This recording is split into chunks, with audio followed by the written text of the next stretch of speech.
하나님께서 우리들에게 주시는 말씀은 누가복음 1장 26절에서 38절까지 말씀입니다. 신약성경 87쪽에 있는 말씀입니다. 누가복음 1장 26절에서 38절 우리 같이 읽도록 합니다. 여섯째 달에 천사 가브리엘이 하나님의 보내심을 받아 갈릴리 나사렛이라는 동네에 가서 다윗의 자손 요셉이라는 사람과 약혼한 처녀에게 이르니 그 처녀의 이름은 마리아라. 그에게 들어가 이르되 은혜를 받은 자여 평안할지어다. 주께서 너와 함께 하시도다 하니 처녀가 그 말을 듣고 놀라 이런 인사가 어찌함인가 생각하며 천사가 이르되 마리아여 무서워하지 말라. 내가 하나님께 은혜를 입었느니라. 보라 내가 잉태하여 아들을 낳으리니 그 이름을 예수라 하라. 그가 큰 자가 되고 지극히 높으신 이의 아들이라 일컬어질 것이요 주 하나님께서 그 조상 다윗의 왕위를 그에게 주시리니 영원히 야곱의 집으로 왕으로 다스릴 것이며 그 나라가 무궁하리라. 마리아가 천사에게 말하되 나는 남자를 알지 못하니 어찌 이 일이 있으리오리까. 천사가 대답하여 이르되 성령이 내게 임하시고 지극히 높으신 이의 능력이 너를 덮으시리니 이러므로 나십바 거룩한 이는 하나님의 아들이라 일컬어지리라. 보라 내 친족 엘리사벳도 늙어서 아들을 배웠느니라. 본래 임신하지 못한다고 알려진 이가 이미 6달이 되었나니 대저 하나님의 모든 말씀은 능하지 못하심이 없느니라. 마리아가 이르되 주여 여종이오니 말씀대로 내게 이루어지이다 하니 천사가 떠나가니라. 아멘. 할렐루야. 오늘 이 시간에도 우리 가운데 말씀으로 오신 우리 주님께서 말씀으로 역사하여 주실 줄 믿습니다. 그러니까 우리의 영과 우리의 마음의 귀가 쫙 열려서 하나님의 말씀을 잘 받아들이는 그런 은혜의 시간이 되시기를 바랍니다.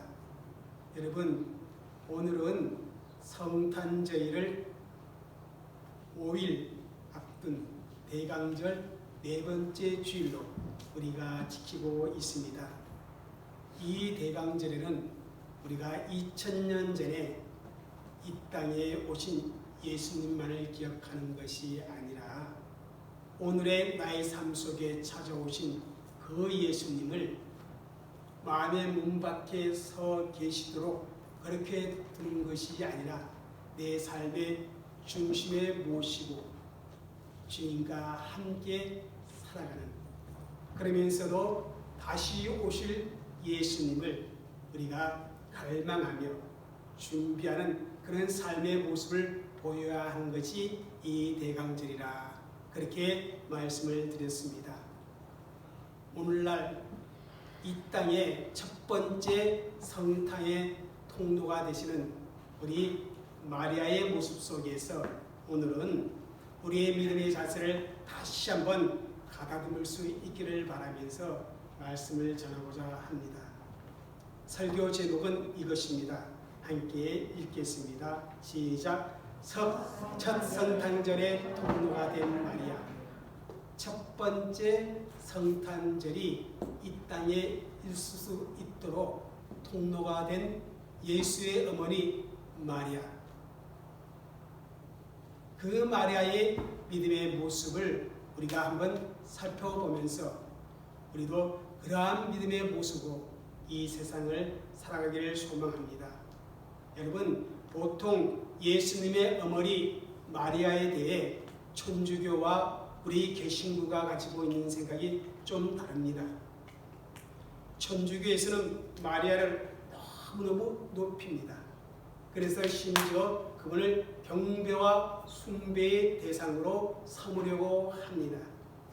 그래서 마리아의 무음서를 주장합니다. 마리아는 죄가 없는 상태에서 예수님을 잉태하였다. 무음시태설 이런 주장도 하고요. 마리아는 영원한 동정녀이다. 그리고 마리아는 승천했다. 그러한 주장을 천주교에서 합니다.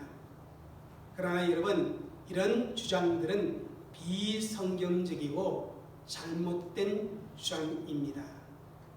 성경은 마리아를 신격화하지를 않습니다. 또 죄가 없는 사람이 아니라 그도 죄가 있는 사람이고 또한 영원한 동정녀도 아니고 자녀를 두었으며 승천한 것도 아닙니다.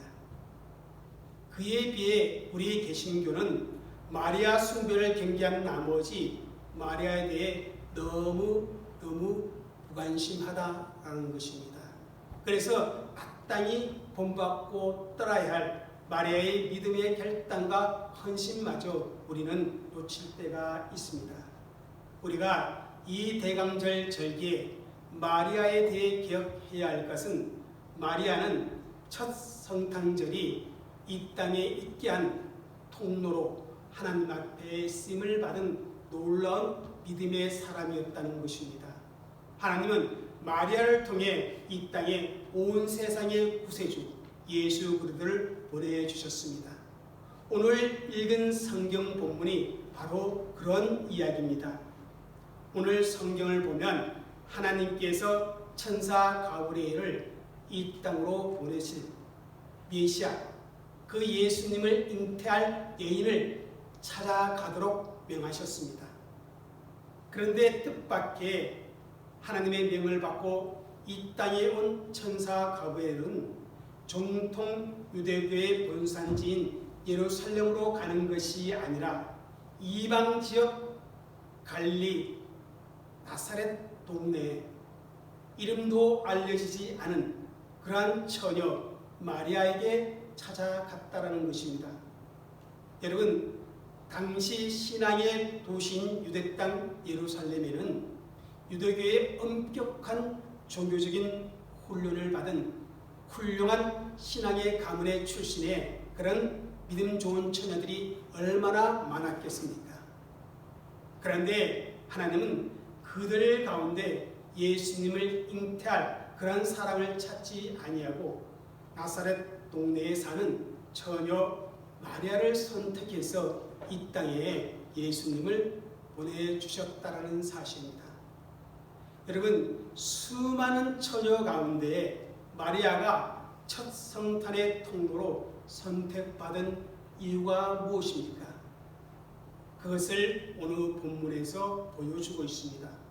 첫째는 이것입니다. 함께 읽겠습니다. 시작. 전적인 하나님의 은혜 때문이다. 본문에서 마리아의 선택을 받는 것은 바로 하나님의 은혜라는 사실을 우리에게 말씀해 주고 있습니다. 26절, 27절을 읽겠습니다. 엿새째 달에 천사 가브리엘이 하나님의 보내심을 받아 갈릴리 나사렛이라는 동네에 가서 다윗의 자손 요셉이라는 사람과 약혼한 처녀에 이르니 그 처녀의 이름은 마리아라. 여러분, 이 나사렛 동네라는 곳은요, 유대인들이 외면하는 이반 지역이었습니다. 그리고 당시 좋은 평판을 받지 못하는 멸시받는 동네였습니다. 이 나사렛은 예루살렘에서 어떻게 합니까? 두로와 시돈, 지중해 해변인 두로와 시돈으로 가는 그 길목에 위치한 그런 마을이었습니다. 그러다 보니까 이스라엘을 점령한 로마의 군대나 혹은 장사를 하는 히랍의 상인들이 반드시 이 나사렛 지역을 통과해야만 했습니다. 이렇게 군인들과 상인들이 많이 지나가게 되는 그런 동네가 되니까 자연적으로 여러 가지 타락된 그런 문화가 그 마을에 들어오게 되었습니다. 그래서 여러분, 빌립이 나달에게 전도할 때 모세가 율법에 기록했고 여러 선지자가 기록한 그 사람을 우리가 만났는데 그는 바로 나사렛의 예수다 이렇게 말했더니 나다넬이 깜짝 놀랍니다. 그리고 하는 말이 아니 야야 나사렛에서 무슨 선한 것이 날 수 있느냐 그러면서 피식 웃어버립니다.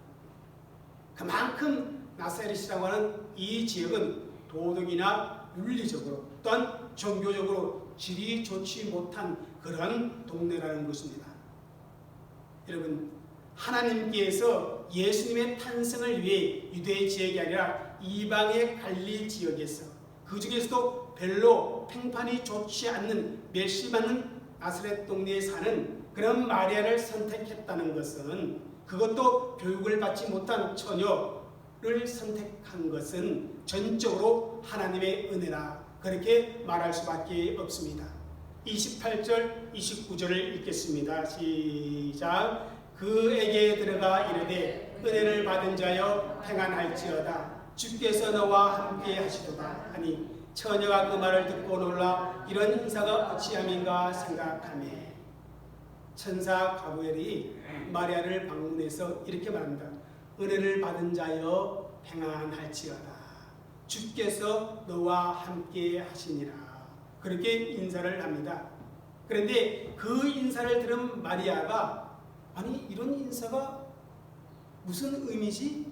이렇게 생각했다는 것입니다. 평안 혹은 주께서 너와 함께 한다, 이런 인사는 유대인들이 일상적으로 사용하는 인사말입니다. 그러므로 그것 때문에 마리아가 궁금해했던 것은 아닙니다. 궁금해했던 것은 은혜를 받은 자여 라는 그 표현 때문에 마리아가 이상하게 생각했다는 것입니다. 여러분, 누군가가 여러분에게 아무 설명 없이 대뜸 당신은 은혜 받은 자입니다, 그렇게 말한다면 여러분들 어떤 반응을 보입니까? 아니, 내가 무슨 은혜 받았다는 거야? 이 사람 웃기네. 내가 뭔 은혜 받은데? 이렇게 생각하게 마련입니다. 마리아도 자기가 무슨 은혜를 받은 것인지 그것을 궁금해했다는 표현입니다. 그래서 가브리엘은 마리아가 받은 은혜에 대해 이렇게 말해줍니다. 30절 31절까지입니다. 천사가 이르되 마리아여 무수하지 말라. 내가 하나님께 은혜를 입었느니라. 보라, 내가 잉타하여 아들을 낳으리니 그 이름을 예수라라. 은혜 받은 자여, 그렇게 말했다가 이제는 내가 하나님께 은혜를 입었느니라, 이렇게 가브리엘이 말을 하고 있습니다. 여러분, 보통 우리 믿는 사람들이 언제 은혜 받았다고 합니까? 보통 언제? 설교의 감동을 받았을 때, 또 하나님 앞에 열심히 기도한 기도의 제목들이 응답되어졌을 때, 혹은 죽을 병이 고침을 받았을 때, 방금과 같은 그런 은사를 내가 선물로 받았을 때, 뜻하지 않는 그러한 기쁜 일이 생겼을 때 우리는 은혜 받았다, 그렇게 말하기도 합니다. 그러나 여러분, 은혜라는 말은 그런 것보다 더 깊은 그런 의미가 있다는 것입니다. 여러분, 은혜의 진정한 의미는 이것입니다. 우선 한번 읽어보겠습니다. 시작. 하나님께서 하나님의 구원 역사를 이루기 위해 나에게 찾아오셔서 나를 당신의 뜻대로 사용하는 것. 다시 말하면 하나님의 구원 역사를 위해서 하나님이 나에게 찾아오시는 것입니다. 그리고 나를 하나님의 뜻대로 사용하는 것, 그것이 바로 은혜라는 진정한 의미라는 것입니다. 하나님께서 마리아를 특별히 사랑하셔서 하나님의 구원 역사를 이루기 위해 통로로 그녀를 찾아와서 그녀를 사용하셨다는 것이 바로 은혜라는 말씀입니다. 그래서 천사 가브리엘이 은혜를 받았다, 그렇게 말하고 있는 것입니다. 마찬가지 우리가 은혜를 받았다는 것은 이 세상에 많은 사람들이 있는데 유독 나를 특별히 사랑하여 주셔서 나를 찾아오셔서 나를 선택하셔서 하나님의 위대한 역사에 나를 동참시키고 나를 사용하고 있다는 것이 뭡니까? 바로 하나님의 은혜라, 이렇게 말할 수 있다는 것입니다. 그런데 여러분, 사실 앞으로 마리아가 겪게 될 일들을 살펴보면요, 세상적인 기준에서 절대 은혜라는 단어를 표현할 수 없는 환경이었습니다. 그리고 믿는 우리들이 생각하기에도 마리아는 은혜와 아기와 거리가 먼 것처럼 느껴집니다. 결혼 예식을 올리지 않는 상태에서 아기를 잉태했다는 것입니다. 여러분, 결혼한 부부가 아기를 가지는 것은 기쁜 소식이요 축복입니다. 그러나 마리아는 아직 결혼하지 않는 처녀의 몸입니다. 결혼하지 않은 처녀가 아이를 갖게 되는 것은 결코 기쁜 소식도 축복도 아닙니다. 오히려 당시 유대사회 속에서는 아이를 갖게 되면 죽음을 초래할 수도 있는 두려운 소식입니다. 정말 두려운 소식입니다. 그리고 잉태한 이후에 그 상을 살펴보면 또 그렇습니다. 여러분, 만삭의 몸으로 어디로 가야 됩니까? 베들레헴으로 가야 합니다. 아기가 태어나야 할 그러한 상황인데도 거할 곳이 없어서 결국은 어디입니까? 마국간에서 아이가 탄생을 합니다. 아이가 탄생한 이유는 또 어떻습니까? 그 이후에는 그죠? 헤롯의 칼날을 피해서 어떻습니까? 도망가는 신세가 되어졌습니다.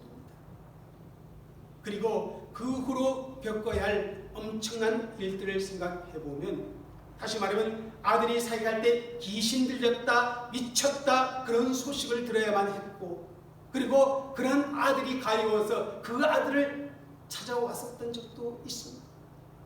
종리는 십자가에서 처참하게 죽어가는 자신의 아들의 모습을 직접 피눈물 흘리면서 목도해야만 했습니다. 오늘날 우리 성도들이 받고 싶어하는 그런 은혜와는 정말 거리가 먼 것들이었습니다. 그런데 가브리엘은 마리아에게 하나님께 은혜를 받았고 하나님의 은혜를 입은 자라고 그렇게 말씀하고 있습니다. 무슨 이유로 그렇게 말하는 것입니까? 조금 전에 말씀드렸듯이 하나님의 구원 역사 속에 이 세상의 구속주가 되시는 메시아인 하나님의 아들 예수님을 이 세상에 오게 하시는 통로로 하나님께 선택되었고 하나님께 쓰임받았기 때문에 그렇다라고 말을 해주고 있는 것입니다. 여러분, 우리는 일반적으로 어떻게 합니까? 은혜를 물질적인 차원에서 해석합니다. 또 어떻게 생각합니까? 자기 중심적으로, 자기 주관적으로 은혜를 말하려고 합니다. 또 기껏해야 감정적인 어떤 감동의 차원에서 하나님의 은혜를 다루려고 하는 경향이 있다는 것입니다. 그러나 진정한 하나님의 은혜는 그와는 다르다는 것입니다. 하나님께서 하나님의 뜻을 이루기 위해 내 삶에 찾아오셔서 나를 사용하는 것이 하나님의 은혜임을 오늘 마리아를 통해서 하나님은 우리에게 말씀해 주고 있습니다. 그 많은 사람 가운데 특별히 저와 여러분을 선택하시어서 하나님의 뜻을 이루는 데 사용해 주신다는 것, 그것이 바로 하나님의 은혜입니다. 비록 그 길이 고난의 십자가의 길일지라도 하나님께서 구속 역사를 위해서 하나님의 뜻을 이루기 위해서 나를 사용한다는 그 자체가 뭡니까? 하나님의 은혜입니다. 많은 믿음의 선배들이 그 사실을 깨달았습니다. 그래서 십자가의 길을 걸어가면서도 하나님의 은혜라고 분명하게 고백하고 있습니다. 여러분, 사도 바울은 옥중에 있을 때요, 얼마나 추우든지 입을 옷이 없어서 가죽 옷을 가져다 달라고 부탁합니다. 그러면서도 뭐라고 합니까? 하나님의 은혜라고 말을 하고 있습니다. 사랑하는 성도 여러분, 하나님의 은혜는 바로 그와 같은 것입니다. 하나님이 나를 찾아오셨어요. 하나님의 구원 역사와 하나님의 뜻을 위해 나를 사용하는 것, 그것이 하나님의 은혜입니다. 그러므로 우리 모두는 이 하나님의 은혜 속에 있음을 믿으시기를 주의 이름으로 축복합니다. 이 대강절에 하나님이 나를 찾아오셔서 하나님을 위하여 우리를 사용하고 하나님께 예배드리도록 하나님의 이름을 영광스럽게 하도록 우리를 사용하고 있다는 것을 믿으시고, 하나님 앞에 내가 은혜를 입었다고 당당하게 말할 수 있는 그런 믿음이 회복되어지시기를 주의 이름으로 축복합니다. 아멘. 둘째, 오늘 읽은 본문에서 하나님께 은혜를 받은 마리아에게 이런 믿음의 모습을 볼 수가 있습니다. 한번 읽겠습니다. 시작. 하나님의 말씀의 능력을 믿는 믿음이 있었다. 예, 마리아는요, 하나님의 말씀의 능력을 철저하게 믿었다는 것입니다. 내가 잉태하여 아들을 낳으리라. 그런 천사의 말을 듣고 마리아가 어떻게 반응합니까? 34절에 나와 있습니다. 읽겠습니다. 시작. 마리아가 천사에게 말하되 나는 남자를 알지 못하니 어찌 이 일이 있으리까? 이 질문은 매우 실제적이고 합리적인 질문이라 할 수 있습니다. 여자가 남자를 알아야 아기를 갖게 되는 것입니다. 여기서 알지 못한다. 이게 안다는 이 말은 남녀의 성관계를 우회적으로 표현한 그런 말입니다. 그렇습니다. 최소한 남자와 여자가 육체 관계를 가져야만 아이를 갖게 될 수가 있는 것입니다. 그것이 일반적인 상식이요, 즉히 정상적인 생각입니다. 그런데 마리아는 아직 자신은 결혼을 하지 않았기에 남자와 성관계를 갖지 아니하였다는 것입니다. 어떻게 그런데 그런 일이 생길 수 있는가? 자연스럽게 천사에게 질문을 하고 있습니다. 그런 질문에 천사가 이렇게 대답을 합니다. 한번 읽겠습니다. 시작. 35절 시작. 성령이 내게 임하시고 지극히 높으신 이의 능력이 너를 덮으시리니 이러므로 나실 바 거룩한 이는 하나님의 아들이라 일컬어지리라. 천사가 마리아의 질문에 그 일이 어떻게 이루어질지 설명을 해주고 있습니다. 지극히 높으신 이의 능력이 너를 덮으리니 그렇게 말합니다. 여기서 덮는다는 이 단어는 구약 성경에 성막이 세워진 다음에 성막 봉헌식 할 때 구름이 성막을 덮었다. 그래서 하나님의 영광이 충만하더라고 표현했습니다. 그 단어와 같은 의미입니다. 구름이 성막을 덮었다는 이 표현은 하나님께서 능력으로 그 가운데 임재하신다, 그런 의미입니다. 그렇기 때문에 하나님의 임재를 상징하는 구름이 성막을 덮듯이 지극히 높으신 이의 능력이 누구를 덮어요? 마리아를 덮을 것이라는 뜻입니다. 그러므로 이 표현은 하나님께서 창조의 능력으로 마리아에게 임하시고 역사하신다, 그런 의미가 있는 말씀입니다. 즉 하나님께서 생명을 잉태하게 하는 그 창조의 능력으로 마리아에게 생명을 잉태하게 하심으로 어떻게 합니까? 하나님의 아들 예수님이 동정녀의 몸에서 태어나도록 하신다는 겁니다.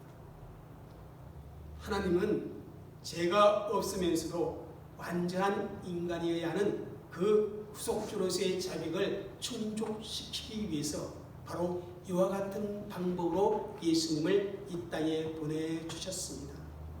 성령으로 인한 잉태입니다. 남녀의 관계를 통해 잉태가 아니라 바로 성령으로 인한 동정녀 잉태의 방법을 통해 이 땅에 보내주셨습니다. 이것을 가리켜서 바로 예수님 탄생의 신비라, 그렇게 우리는 말합니다. 여러분, 우리가 만일 창조주 하나님을 믿는다면 믿지 못할 것이 무엇이 있겠습니까?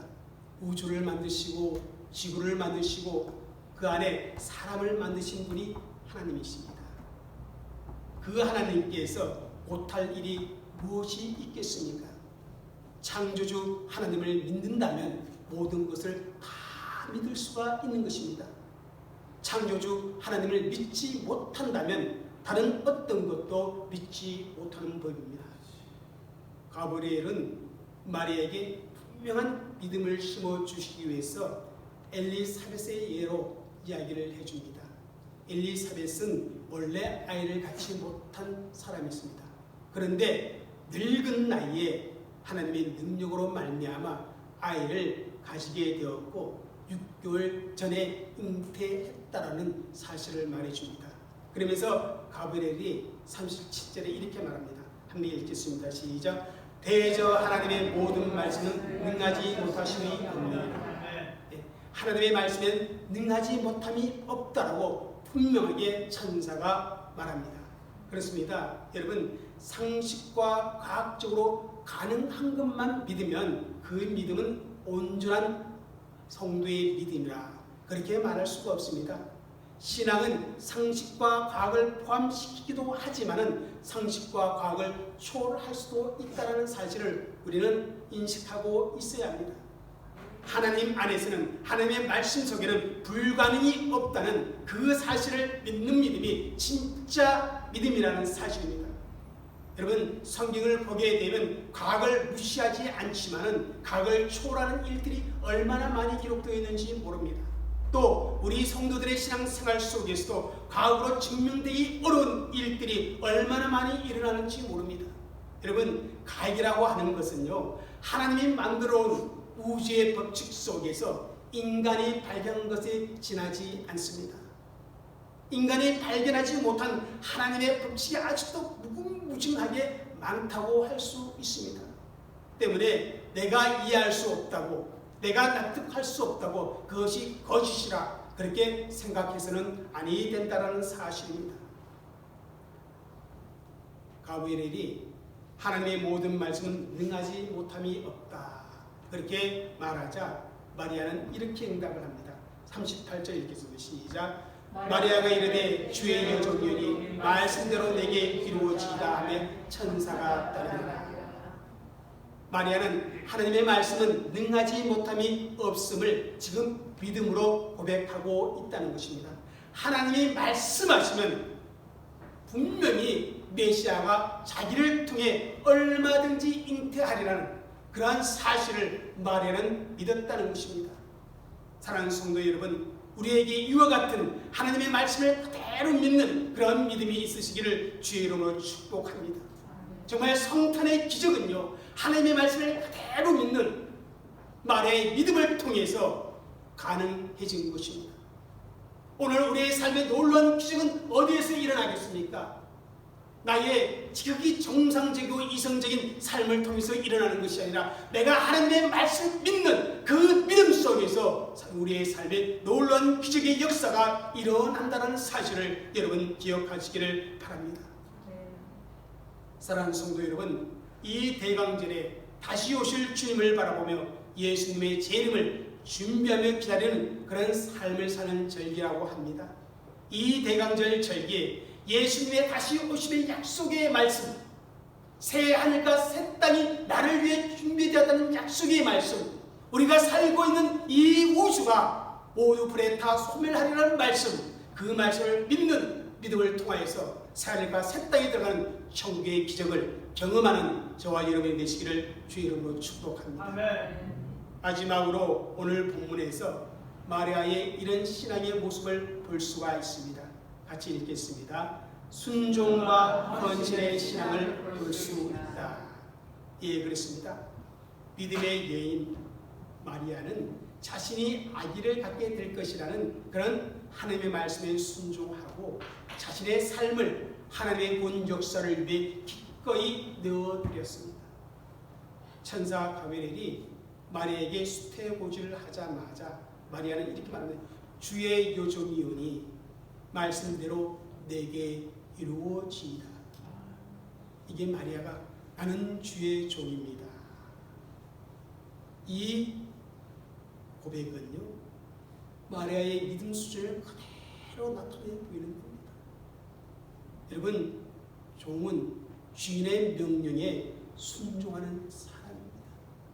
내가 이해할 수 있든지 상식적이든지 비상식적이든 그거 생각하지 않습니다. 그건 둘째 문제입니다. 만일 하나님이 말씀하신다면, 주님이 말씀하신다면 그대로 따를 뿐입니다. 만일 하나님께서 나 마리아의 삶을 사용하셨다면 그대로 순종하고 내 삶을 내어드리는 그런 헌신이 바로 종에게 있다는 사실입니다.